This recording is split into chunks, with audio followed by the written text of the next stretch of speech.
Hi viewers, இப்போ நம்ம பார்க்க போகிற டிஷ்ஷு கிராமத்து ஸ்டைலில் ஒரு எக் கறி.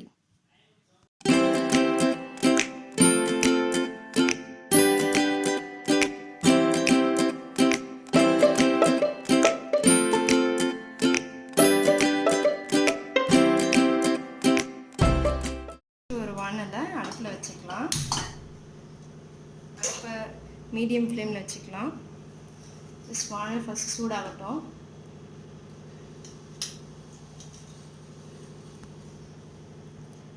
மிதமாக சூடான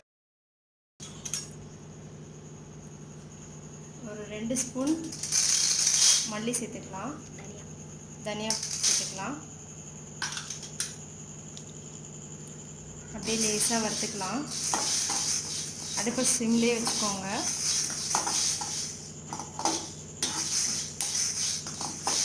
லைட்டாக சூடானதும்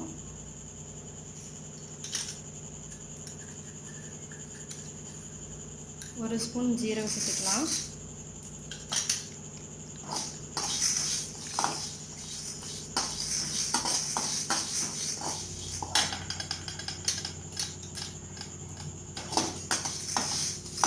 ஜீரகம் லைட்டாக சூடானதும் 2 ஸ்பூன் மிளகு,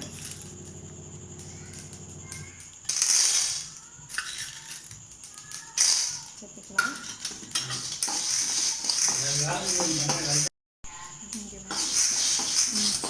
அப்படியே லைட்டாக சூடானதும் பட்டை இவ்வளோ வச்சுருக்கோம், அதை அப்படியே இதில் சேர்த்துக்கலாம். ப்ளஸ் அது கூடவே கிராம்பு ஒரு 4 கிராம்பு போட்டுக்கலாம். போட்டு ஒரு லைட்டாக வறுத்துக்கலாம். வாசம் வரும். வாசம் வர அளவுக்கு வறுத்துட்டு அப்படியே அடுப்பு ஆஃப் பண்ணிடலாம்.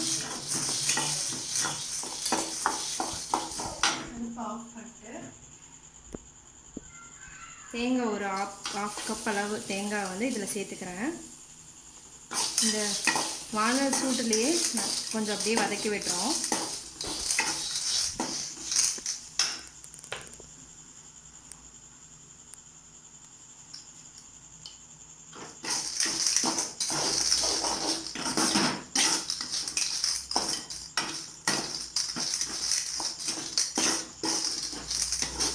இந்த எக் கறியில் இந்த மசாலா தான் வந்து ஸ்பெஷலு. ஸோ இதை பக்குவமாக பார்த்து லைட்டாக வறுத்துக்கோங்க. தீக்காமல் கரெக்டாக மீடியம் லோ ஃப்ளேமில் வச்சு வறுத்து எடுத்துக்கோங்க. இந்த வானல் சூட்லேயே இது லைட்டாக இதாகிடுச்சு. இதை அப்படியே எடுத்து நம்ம ஆறுனதும் அரைச்சி எடுத்துக்கலாம். இப்போ நம்ம வறுத்தெடுத்த மசாலாவை இப்படி அரைச்சி வச்சுருக்கோம், தண்ணி விடாமல். இதை அப்படியே ஒரு பக்கம் வச்சுக்கோங்க.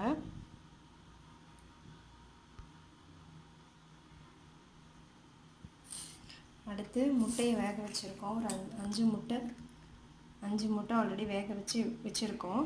இப்போ அதை வந்து நம்ம கட் பண்ணிக்கலாம். லைட்டாக 4 பக்கமும் கொஞ்சம் அப்படியே கட் பண்ணிக்கலாம்.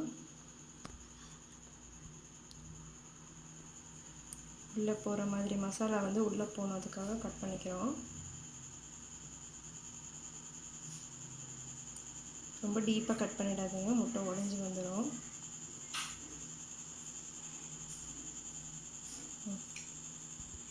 அடுப்பை ஆன் பண்ணி வச்சுக்கலாம். இப்போ இதில் வந்து ஆயில் ஊற்றுறேன். கொஞ்சம் ஜாஸ்தியாக விட்டுக்கோங்க. இதுதான் ஃபுல் ரெசிபிக்கு குழம்புக்கு தேவையான ஆயிலு.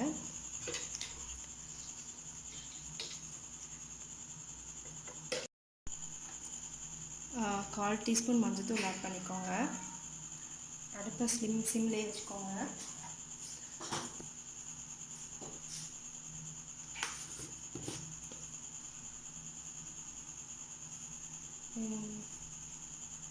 அரை ஸ்பூன் மிளகாத்தூள் ஆட் பண்ணிக்கோங்க.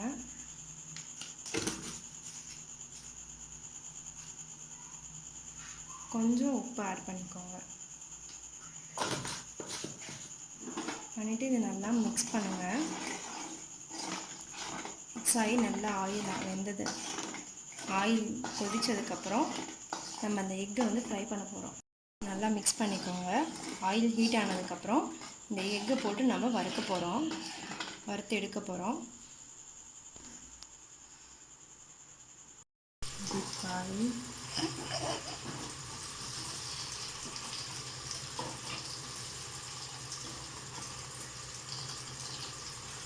லைட்டாக சுற்றி விடுங்க.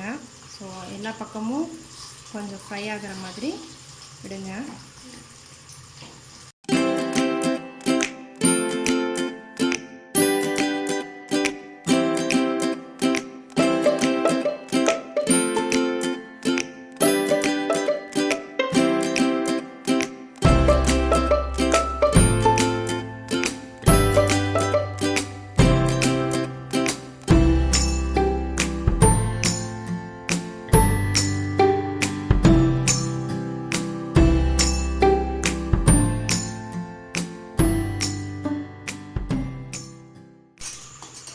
எல்லா எக்கையும் எடுத்ததுக்கப்புறம் அதே இதில் பேனில் அதே ஆயிலில் சோம்பு ஒரு 1/2 ஸ்பூன் போடுறோம்.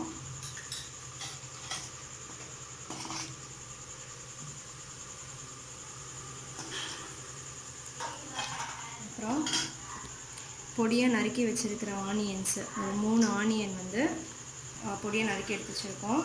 அதை இதில் போடுறோம்.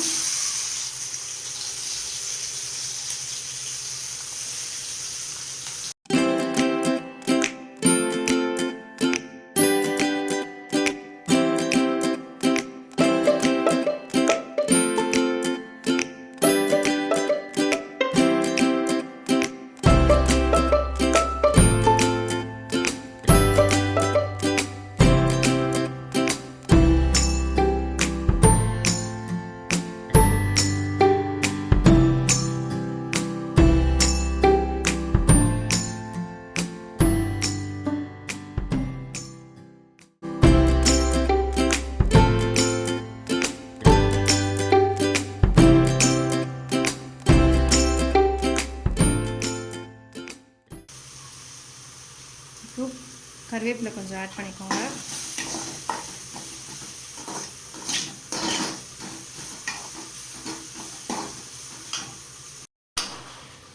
இப்போ ஆனியன் நல்லா வதங்கிடுச்சு.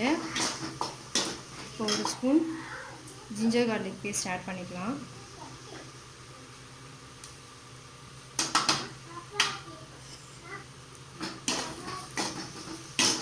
இப்போ ஜிஞ்சர் கார்லிக் பேஸ்ட் பச்சை வாசனை போகிற அளவுக்கு வதக்கணும்.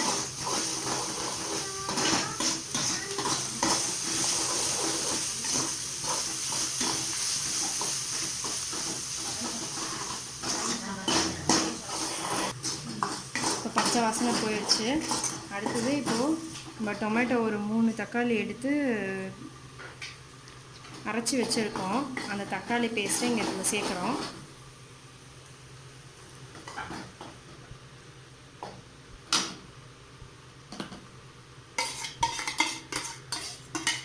ஃபைன் பேஸ்ட்டாக அரைச்சி வச்சுருக்கேன். அதை அப்படியே சேர்த்துக்கோங்க. சேர்த்து நல்லா மிக்ஸ் பண்ணுங்கள். அடுப்பை ஹை ஃப்ளேமில் கூட வச்சுக்கோங்க தேவைப்பட்டால். வச்சு நல்லா கிளறி விடுங்க. தக்காளியோட பச்சை வாசனை போகிற அளவுக்கு வறுக்கணும், வதக்கணும்.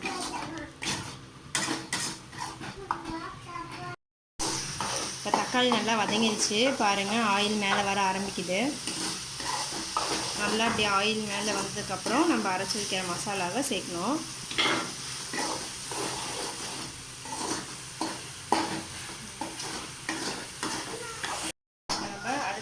சிம்மில் வச்சுக்கோங்க. நம்ம அரைச்சி வச்ச மசாலா ஆட் பண்ணிக்கோங்க.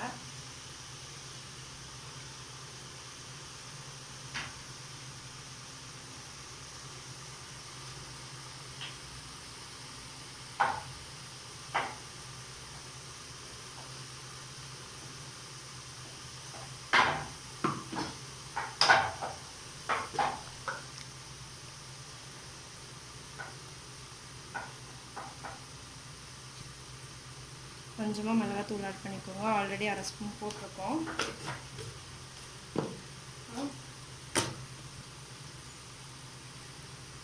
கொஞ்சமாக உப்பு ஆட் பண்ணிக்கோங்க. அப்புறம் டேஸ்ட் பார்த்துட்டு உப்பு வேணும்னா ஆட் பண்ணிக்கலாம். நல்லா கொஞ்சம் ஒரு 2 நிமிஷம் இதை அப்படியே வறுத்துக்கோங்க.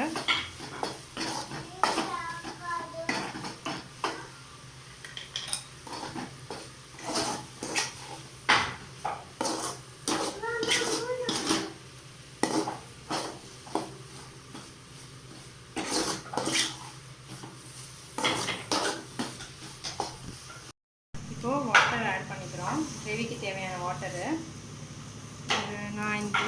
டம்ளர் ஆட் பண்ண போகிறேன்.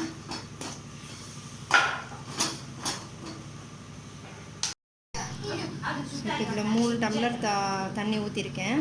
இப்போ இந்த பதத்துக்கு இருக்குது.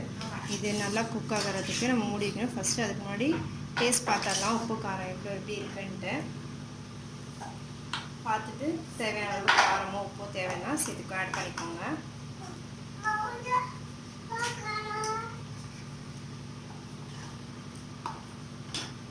கரெக்டாக இருக்குது.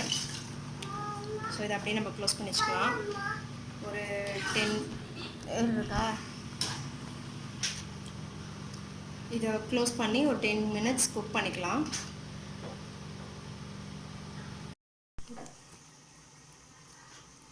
இப்போது 10 to 15 மினிட்ஸ் ஆகிடுச்சு. ஓப்பன் பண்ணி பார்க்கலாம். இன்பிட்வீன் நீங்கள் 2-3 டைம் எடுத்து கிளறணும். இப்போ பாருங்கள், நல்லா கிரேவி வந்துருச்சு. ஸ்மெல்லும் சூப்பராக இருக்குது. இப்போது நம்ம எடுத்து வச்சுருக்கிற எக்கை இப்போ ஆட் பண்ண போகிறோம்.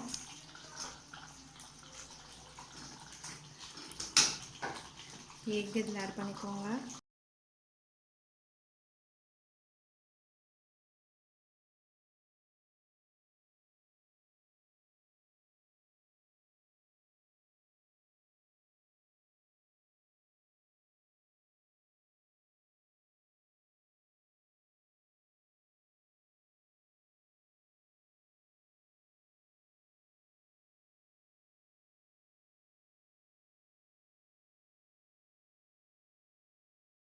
இப்போ எக் கறி ரெடி ஆகிடுச்சு. இது வந்து சப்பாத்தி அண்ட் தோசைக்கு குட் காம்பினேஷனாக இருக்கும். இதை வீட்டில் செஞ்சு பாருங்கள். டேஸ்ட் எப்படி இருக்குன்றதை நீங்கள் கமெண்ட் பாக்ஸில் கமெண்ட் பண்ணுங்கள்.